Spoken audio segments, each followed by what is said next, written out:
Nah, yang disampaikan oleh PDIP tadi bahwa elektabilitas dari Prabowo yang meningkat itu karena masalah Jokowi Effect atau faktor dari Jokowi Effect lah kita sebut demikian. Tapi sebetulnya di sisi lain juga apakah PDI ini sebenarnya nih sah-sah aja tuh kalau misalkan Pak Jokowi memberikan efek yang signifikan ke Prabowo Subianto atau mungkin justru sebaliknya seperti disampaikan oleh Pak Pandana Baban tadi. Baik, saya pikir kalau kita bicara mana yang diuntungkan gitu ya, saya kira udah pasti diuntungkan ada Prabowo dari sudut katakanlah elektabilitas dan kemudian fenomena. Saat ini kita melihat rohnya Pak Jokowi tampaknya kepada Prabowo. Dan itu kan menguntungkan daripada Prabowo. Idealnya menurut saya, karena mereka satu rumah, satu partai, satu perjuangan politik, tidak boleh menggunakan lambang nonverbal atau katakanlah simbol-simbol dan segalanya itu, rohnya kepada bukan partainya, harusnya tetap kepada Ganjar. Jadi oleh karena itu saya berpendapat tidak sekedar sebenarnya ada baliho dan lain-lain dengan gambar Prabowo dengan Jokowi. Itu secara non-verbal berarti atas persetujuan Jokowi secara tidak langsung. Harusnya Jokowi mengatakan, oh jangan pakai gambarku. Tapi Pak Jokowi mengatakan loh, sempat mengatakan loh bahwa dan disebut juga oleh Pak Panda tadi bahwa saya nggak ikut-ikutan soal politik. Baik, tapi secara non-verbal kita orang komunikasi bisa melihat lambang non-verbal. Non-verbal kan dipasangkan katanya baliho dua foto tersebut. Harusnya Jokowi tegas mengatakan jangan pakai sebab saya ada PD Perjuangan atau dua-duanya tidak pakai. Tapi kalau tidak dilarang berarti menyetujui. Nah oleh karena itulah saya pikir ini rohnya Pak Jokowi masih ke Prabowo. Tetapi di sisi lain ketika nanti rohnya Pak Jokowi kan dikatakan tadi Jokowi efeknya begitu kuat gitu, kita harus akui itu. Salah satu diantaranya misalnya relawan Jokowi masih pecah. Yaitu satu kepada atau Projo yang ketuanya sekarang jadi menteri itu ke Prabowo, Seknas ke Ganjar Pranowo. Andaikan misalnya Jokowi langsung mengatakan tentu di panggung belakang politik, tidak di panggung depan gitu ya, mengarahkan kepada salah satu kandidat. Nah ketegasan itu sangat diperlukan supaya memang kalau tidak dilakukan ketegasan tersebut, peta kognisi masyarakat yang sudah tersaving Prabowo agak susah menggesernya nanti gitu ya. Sekalipun perbedaan itu saya kira masih margin of error, artinya secara statistik tidak berbeda. Tapi di sisi lain ada juga keuntungan PD Perjuangan. Ketika nanti Jokowi mengarah kepada Ganjar Pranowo, ketika menang nanti jangan lagi dikatakan nanti bahwa ini adalah pemilu tidak adil, kecurangan dan lain sebagainya. Sekarang secara exercise sudah terbukti bahwa Jokowi punya pengaruh. Buktinya naik elektabilitas Prabowo. Tapi ketika nanti seperti Pak Ganjar katakan, Pak Pandana Baban bahwa mengarah kepada Ganjar Pranowo dan Ganjar Pranowo menang, jangan lagi diolah bahwa pemilu tidak adil, tidak fair, kecurangan dan lain-lain sebagainya. Saya kira ada juga tokoh politik kita kan beberapa tahun yang lalu ketika menjelang pemilu 2019 dia katakan pemilu tidak adil, tidak jujur begitu. Jadi oleh karena itu ini suatu hal katakanlah suatu hal yang positif. Sekarang kita menunggu kemana arah atau rohnya Jokowi berlabuh. Apakah kepada Ganjar atau kepada Prabowo, demikian. Langsung dijawab oleh Bung Panda kalau begitu. Kemana rohnya Pak Jokowi ini? Ke Ganjar apa Prabowo sebenarnya? Bung Panda. Buat orang yang tidak mengenal Jokowi, wajarlah pertanyaan itu. Tapi buat orang yang tahu siapa Jokowi, nggak perlu kita pertanyakan. Nah sekarang bukan soal verbal non-verbal. Yang ada itu konsisten dia sebagai presiden, konsisten dia tidak mencampuri langkah-langkah politik dari partai-partai sebagai presiden, tetapi kehadirannya dimanfaatkan oleh Prabowo dan orang-orangnya. Dan diciptakan sedemikian rupa kesan bahwa Jokowi menaruh hati kepada Prabowo. Rakyat itu sudah kritis. Coba bagaimana sih bisa dikatakan Jokowi beralih dari Ganjar, urusan bajunya aja diurusin kok. Cocok kau pakai ini ya gitu. Itu sangat pribadi, sangat mendalam masih ini. Nah cuma kenapa kami gembira, oh hebat juga Jokowi, dia bisa naikin itu elektabilitas daripada Prabowo. LSI dan surveyor yang lain, wah paten ini, itu kita gembira. Sama dengan pertemuan kemarin hari Minggu, kita gembira. Wow, rupanya artinya bagaimana partai-partai yang kredibilitasnya goyah menggantungkan nasibnya kepada seorang tokoh yang kebetulan jadi presiden. Itu kan menyedihkan. Oke, baik. Sekarang saya ingin ke... Dan buat kita menjadi gembira. Kenapa? karena skenario yang dimainkan oleh Jokowi sukses gitu loh. Oke. Nanti begitu dialihkan kita lihat nanti bukti sejarah bagaimana dengan mudah nanti Ganjar menang. Oke, baik. Nah, sekarang saya ingin ke LSI dulu nih. Apakah betul kemenangan Prabowo, bukan kemenangan lah kita menyebutnya, belum perlombaan ini ya, Keunggulan. tapi keunggulan Prabowo dalam hasil survei ini memang besar pengaruhnya karena Jokowi efek seperti yang disampaikan oleh Bung Panda tadi. Iya, memang kita juga mencatat sebenarnya ada faktor-faktor yang membuat Prabowo bisa unggul ya. Dan salah satunya saya setuju dengan Bang Panda tadi bahwa efek Pak Jokowi juga. Karena bagaimanapun dari 3 kontestan yang bertarung itu kan memang satu memang udah memproklamirkan sebagai antitesa. Dalam artian dia perubahan. Tapi yang 2 ini kan memang juga melanjutkan Pak Jokowi. Tapi ketika kita bedah dari survei, memang yang dukung Pak Jokowi, yang istilahnya puas dengan Pak Jokowi itu memang lebih banyak terhadap 2 orang ini. Dan ketika kita bandingkan di antara 2 orang ini, memang Pak Prabowo yang paling unggul dibandingkan juga dengan Pak Ganjar. Jadi memang pendukung-pendukung Pak Jokowi yang merasa puas dengan Pak Jokowi itu lebih banyak dukung Pak Prabowo dibandingkan dengan Pak Ganjar. Terlebih ketika kita lihat approval rating dari Pak Jokowi juga tinggi ya. Bahkan sekarang ini di angka 80%. Sehingga tidak mengherankan kenapa misalnya Pak Anies sampai sejauh ini kan di bawah 20%-an aja. Bisa jadi itu memang suara yang tidak setuju dengan keberlanjutan dari Pak Jokowi. Dan dari sini kita bisa lihat memang pendukung-pendukung Pak Jokowi itu yang puas terhadap Jokowi ingin melanjutkan perjuangan yang sudah dilakukan. Dan memang sejauh ini jauh ke Prabowo ya. Ini terlihat dari momen-momen di mana Pak Prabowo seringkali diajak dalam momen-momen yang memang berhubungan juga dengan kerjaan dia sebagai Menhan. Tetapi juga ada beberapa momen yang tanpa ada embel-embel Menhan juga dibawa, sehingga ini juga memperlihatkan kedekatan antara Pak Prabowo dengan Pak Jokowi, itu satu. Kemudian yang kedua, kita juga tidak menafikan ya, selain ada Jokowi efek juga ada pergerakan dari Pak Prabowo ya.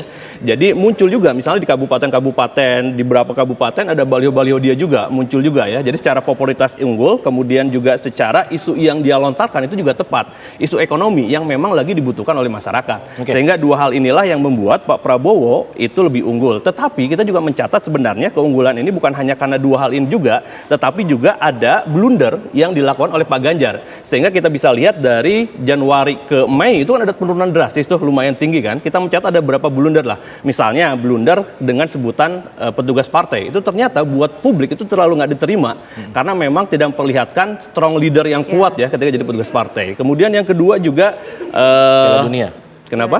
Soal Piala Dunia U23. Soal Piala Dunia U23 yang memang jadi gagal di Indonesia misalnya kan. Meskipun bukan hanya dia, tetapi di persepsi publik ini menyalahkan Pak Ganjar. Kemudian yang ketiga, ini juga yang bisa jadi ini dimainkan oleh pihak-pihak yang luar, itu adalah pernyataan dia mengenai video porno. Ini memang 3 hal ini menurut saya perlu juga diantisipasi oleh timnya Pak Ganjar, sehingga memang penurunannya itu juga tidak terlalu drastis, sehingga bisa juga menjadi kembali rebound.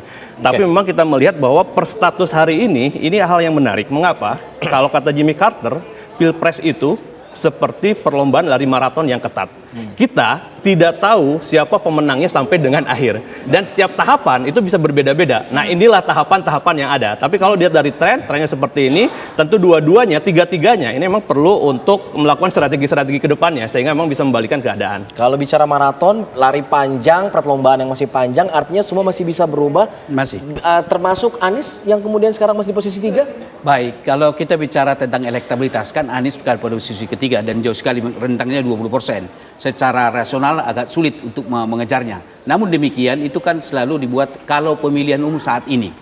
Artinya sejauh mana Anies menawarkan suatu program dan gagasan yang out of box, yang sangat luar biasa, yang berpikir besar. Kita tidak tahu. Karena bagaimanapun salah satu variabel dalam suatu kemenangan itu adalah elektabilitas. Tapi bukan satu-satunya variabel.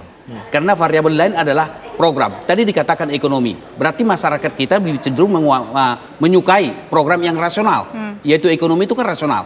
Nah, apakah kemasan pesan yang disusun nanti program kampanye oleh Bung Anies atau siapapun di antara 3 paslon itu bisa meraih terutama swing voter. Karena saya melihat swing voter itu masih banyak, sekitar 30% lebih ya. Betul. Nah, justru swing voter ini yang dirangkul. Jadi tidak bisa semata-mata elektabilitas ini yang menjadi kesimpulan kita, tetapi bagaimana merangkul yang katakanlah belum mempunyai keputusan. Nah, ini menjadi tantangan bagi mereka. Oleh karena itulah saya pikir saya mengharapkan bahwa 3 kandidat ini, siapapun mereka, kasihlah gagasan besar, pemikiran besar tentang Indonesia 5 tahun ke depan dan diturunkan pada level program dan sehingga swing voter ini bisa menjadi penentu pemenang. Demikian. Oke, baik. Nah, sekarang kita ingin menjawab pertanyaan yang sesuai dengan judul kita. Prabowo unggul. Ini sudah jelas kenapa unggulnya sementara waktu ini ya. Tapi soal siapa cawapres yang paling pas, ini harus kita kupas juga. Saya ingin menuju ke LSI. Kira-kira siapa nih yang paling pas? Apakah memang sudah pasti Gibran Rakabuming Raka? Kalau misalkan bukanlah Gibran, siapa? Karena kan ini masih terganjal dengan aturan. Iya, pertama memang kita melihat dari empat ini kan memang punya peluang yang sejauh ini saya lihat hampir sama ya, dan masing-masing pun punya keunggulan yang unik sebenarnya. Jadi misalnya kita mulai dari terakhir, Gus Muhaimin, dia dari awal itu memang udah mendekat ke Prabowo, bahkan ketika partai-partai yang lain belum merapat ke dia, sehingga sebenarnya Gus Imin itu memang mempunyai kartu kunci juga ya. Dia udah berjuang dari awal sehingga memang Pak Prabowo juga sangat menghargai kesetiaan dari awal ini, sehingga memang dari sekarang juga nggak dilepaskan. Dan juga sebagai partai Islam terbesar yang ada di Indonesia, dan kita tahu sendiri pemilih-pemilih kita pemilih Islam ya mayoritasnya, sehingga itu menjadi sebuah keunggulan satu. Kemudian yang kedua, keunggulan dari Caimin juga dia berasal dari Jawa Timur, termasuk ya basis NU-nya juga ada ya, yang mana di Jawa Timur kalau kita lihat dari peta yang ada itu persaingan antara Pak Prabowo dengan Pak Ganjar itu adalah persaingan yang tipis, bahkan bedanya hanya sekitar 1-2% saja, sehingga kalau misalnya berhasil mengambil Gus Muhaimin, ini juga sebuah kekuatan yang lumayan ya, itu satu. Tetapi ada PR-nya adalah bagaimana dia meyakinkan koalisi yang lain untuk bisa menerima dia, dan itu dari PR dari kemarin sampai dengan sekarang. Itu satu. Kemudian kita beralih terhadap Pak Airlangga Hartarto misalnya. Sebagai ketua umum partai terbesar kedua di Indonesia, Golkar, itu juga mempunyai jaringan yang sangat kuat. Sehingga ketika ini bisa dimaksimalkan, tentu menjadi sebuah kekuatan yang luar biasa. Apalagi ditambah dengan caleg-calegnya yang ada juga. Dan jangan lupa juga Pak Airlangga Hartarto itu kuat secara ekonomi, dan orang lagi butuh ekonomi ini, sehingga sosok antara Pak Prabowo dengan Pak Airlangga itu sosok yang juga bisa juga menimbulkan kekuatan yang luar biasa. Pak Prabowo dianggap sebagai solidarity maker, kemudian Pak Airlangga ini sebagai seorang teknokrat. Kalau dulu Soekarno-Hatta itu perpaduan yang pas juga sebenarnya. Kemudian yang ketiga Pak Erick Thohir. Kita tahu sendiri bahwa Pak Erick Thohir juga meskipun bukan orang partai tapi dorong oleh PAN, sehingga juga bisa melengkapi sebenarnya kekuatan dari Pak Prabowo yang sekarang ini di Gerindra saja misalnya.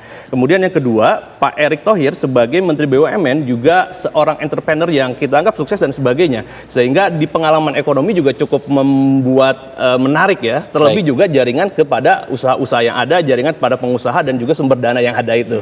Nah, terakhir ke Gibran. Gibran kita tahu sendiri bahwa asosiasi dengan Pak Jokowi ini sangat kuat. Sehingga kalau misalnya bisa dimanfaatkan, tentu orang nggak lagi melihat misalnya rohnya Pak Prabowo, rohnya Pak Jokowi ada di mana. Dengan adanya Gibran masuk ke sana, tentu orang melihat bahwa oh ini ada di Pak Prabowo, satu. Kemudian yang kedua, ketika Gibran menjadi wakilnya Pak Prabowo, tentu orang juga langsung melihat bahwa memang restu Jokowi dalam tanda kutip itu terhadap Pak Prabowo. Dan orang tidak mensaksikan lagi bahwa Pak Jokowi juga tentu akan bertarung secara ya luar biasa, karena memang ini anaknya itu satu. Selain faktor itu juga Gibran ini salah satu tokoh yang memang muncul hanya satu orang dari kalangan milenial, dan milenial ditambah dengan zilenial itu jumlahnya signifikan 47,7%. Menentukan juga, sehingga kalau misalnya dia muncul ini menarik perhatian milenial. Terbukti dari kesukaan Gibran dibandingkan dengan yang lain itu di kalangan milenial paling tinggi juga, termasuk juga di kalangan yang lain. Kemudian yang ketiga, ini juga yang menarik. Mengapa? Karena Gibran berasal dari Jawa Tengah. Padahal Jawa Tengah sejauh ini itu adalah Pak Ganjar yang unggul, sehingga kalau misalnya Gibran maju menjadi wakilnya Pak Prabowo, tentu suara di Jawa Tengah yang menjadi basis pertarungan itu akan minimal berbagi atau bahkan bisa melampaui dan seterusnya. Sehingga kalau misalnya di Jawa Tengah terbagi, itu sebenarnya secara hitung-hitungan politik angkanya itu udah di atas unggul daripada dengan Pak Ganjar dengan jauh lebih tinggi lagi. Jadi emang masing-masing itu ada keunggulannya, dan memang paling pas itu. Saya ingin ke Bung Panda kalau begitu. Bung Panda, kalau kita melihat ada nama Gibran di situ yang merupakan kader PDIP juga, juru kampanyenya Pak Ganjar juga, apakah ini sempat ada perbincangan di internal partai untuk kemudian mengusung nama Gibran jika kemudian aturannya bisa diubah sebagai perwakilan atau sebagai cawapresnya dari Ganjar? Saya tidak mau terlibat kepada pembicaraan yang begini keji dan menghinakan gitu loh. Kenapa? Kok tidak kita hormati keluarga Jokowi dengan Gibran? Bagaimana Jokowi dengan Gibran ini dedikasi kecintaannya kepada PDI Perjuangan sudah terukur, sudah teruji, sudah ini. Masih kita analisa lagi Gibran kemudian menjadi wakil Prabowo, kemudian milenial, bersair-sair kita mayoritas akan ini. Ini kan gendeng. Gimana kita? Saya belum masuk di akal saya. Jokowi anaknya mau mengkhianati PDI Perjuangan yang sudah membuat 7 peristiwa dalam hidup dia. 1 menantunya di Medan, 1 di Solo anaknya, sekali dia gubernur, 2 kali presiden.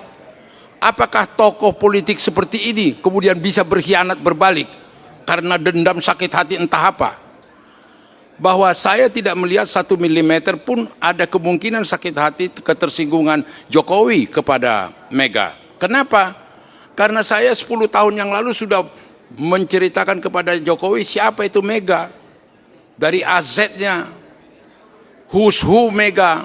Saya sudah ceritakan itu kepada Jokowi. Jadi tidak ada, saya lihat, dan kemudian Jokowi bagaimana mencintai seperti anak dianggap oleh Mega. Dan ibunya ini, kemudian kita menganalisa Gibran ditarik ke sana, ini kasihanlah kita ke keluarga itu. Janganlah kita memperkosa dan memprovokasi supaya berkhianat ke PDI Perjuangan, kepada partai yang dia cintai, dia besarkan dan membesarkan dia. Saya pikir ada juga etika gitu loh. Baik. Nah, kenapa kita gembira dengan hasil survei ini? Karena hebat rupanya pengaruh friendku ini, Jokowi ini. Bisa Prabowo dibikinnya naik. Gitu loh. Baik, jadi kita dapat poin ada satu hal, iya biar jelas dulu, jangan kemudian dianalisa dengan pembenaran justifikasi aneh-aneh gitu loh. Baik. Nah, kita menuju ke Pak Emrus. Singkat saja Pak Emrus. Baik, saya pikir ini persoalan simbol non verbal ya. Kalau secara verbal saya kira keluarga Pak Jokowi tidak menyampaikan itu dukungan tersebut. Tetapi realitas kita melihat, publik melihat bahwa dukungan katakanlah simbol ketika bertemu dan lain-lain sebagainya seperti acara kan seringkali bertemu Emrus realitas apa itu Emrus maksudmu? Apa realitas apa? Jangan kau manipulasi. Bung Panda sebentar. Jangan kau manipulasi. Bukan manipulasi itu loh. Bung Panda, ini persoalan simbol non verbal. Harusnya memang harus ada punya garis yang bagaimana jelas. Apapun tidak ada peluangnya, apapun tidak ada peluangnya. Gibran tapi tunjukkan saja mau jadi wakilnya Prabowo. Tunjukkan aja secara konkret bahwa itu adalah ke Ganjar Pranowo. Itu lebih baik daripada kita berikan simbol-simbol non verbal yang multi tafsir di ruang publik. Demikian. Baik, itu nanti kita tunggu ya Bung Panda ya, bagaimana kemudian langkah dari Pak Jokowi untuk kemudian menetralisir semua ini agar tidak terjadi perdebatan seperti ini. Terima kasih ya. Terima kasih Bung Panda, terima kasih Bang Emrus, terima kasih juga Bang. Terima kasih Mardeka. Terima kasih Bang Panda. Baik, terima kasih semuanya, dan pemirsa kita jeda dulu, kita akan kembali dengan informasi lainnya di mana mengenai pemilih muda. Nanti kita akan bahas selepas jeda. Tetaplah bersama kami di Kabar Petang.